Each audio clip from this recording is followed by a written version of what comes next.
It's reading time. Cinderella. Once upon a time, there lived a lovely girl named Cinderella.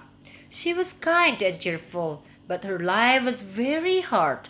Her cruel stepmother, Lady Tremaine, and stepsisters Anastasia and Drizella filled her days with chores of every kind and all without a please or thank you. They kept her dressed in rags and forced her to sleep in a cold attic room. One day, Cinderella's life changed when an invitation from the palace was delivered. There was to be a great ball held that very evening in honor of the prince, and every eligible maiden in the land was to attend. Why, that means I can go too! Exclaimed Cinderella. Well, I see no reason why you can't go, her stepmother replied. If you get all of your work done and if you can find something suitable to wear. Oh, I'm sure I can, said Cinderella excitedly. Cinderella hurried to her attic room and opened an old trunk. Inside, it was a long pink gown that had belonged to her mother.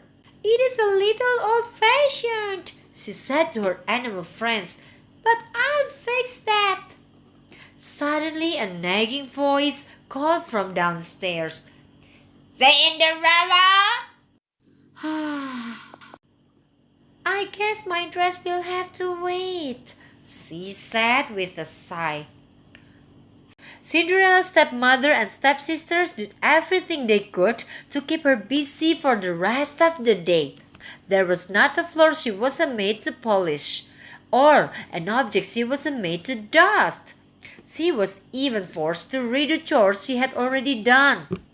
Fortunately for Cinderella, she had made good friends with the mice who shared the attic with her.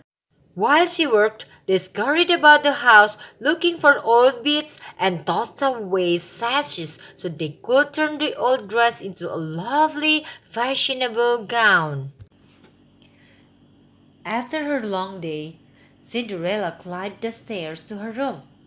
Imagine her surprise when she opened the door and found the newly designed dress. She quickly slipped it on and hurried to catch her stepfamily as they left for the ball. Her stepsisters were jealous as soon as they saw her. Why, those are my beads! Gisela cried, ripping a necklace from Cinderella's neck, even though the stepsisters had thrown away those beads that very morning. And that's my sash! Screeched Anastasia, yanking the old ribbon from Cinderella's waist. In a rage, they tore Cinderella's dress to shreds and then left for the ball. Heartbroken, Cinderella ran, sobbing, to the garden. All of a sudden, her fairy godmother appeared beside her. Dry those tears, she said. You can't go to the ball looking like that. With a wave of her magic wand, she transformed Cinderella's rags into a gown so fine and silvery blue. It shimmered in the moonlight, and along with it, two dainty glass slippers appeared on Cinderella's feet. At the stroke of 12, her fairy godmother warned, the spell will be broken and everything will be as it was. Without a doubt, Cinderella was by far the loveliest girl that the prince had ever seen, and from the moment she arrived at the ball, he never left her side. They danced every dance together, they went strolling in the moonlight. Before Cinderella knew it, the palace clock was striking 12.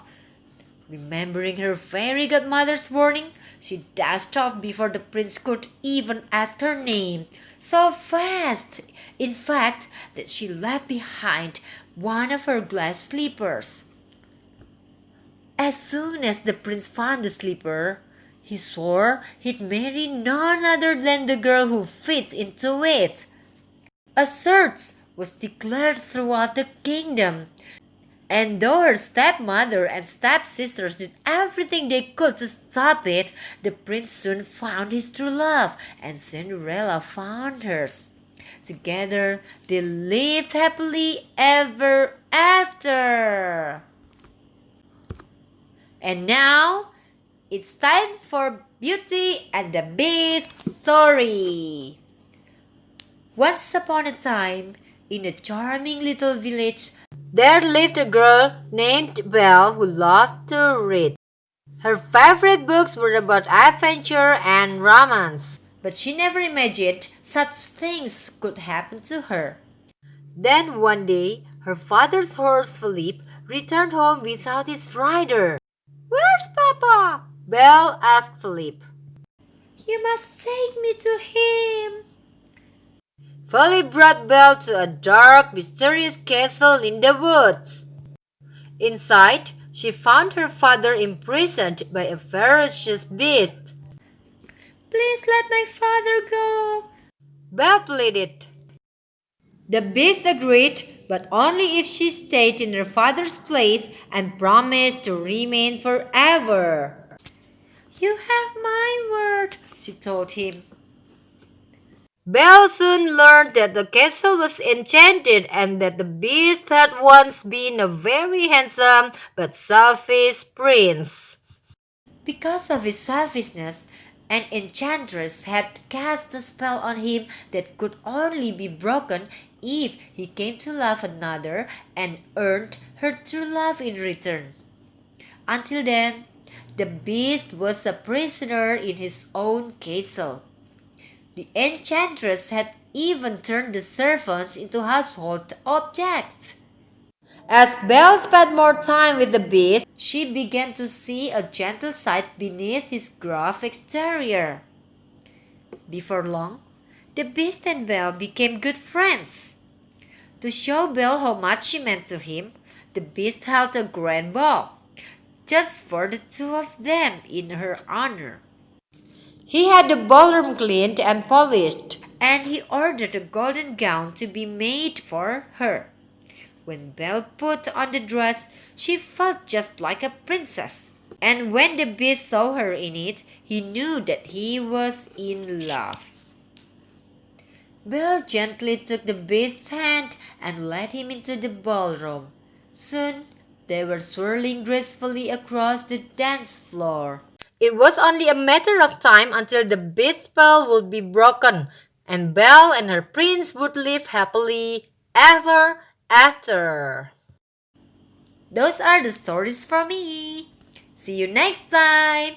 Keep on reading.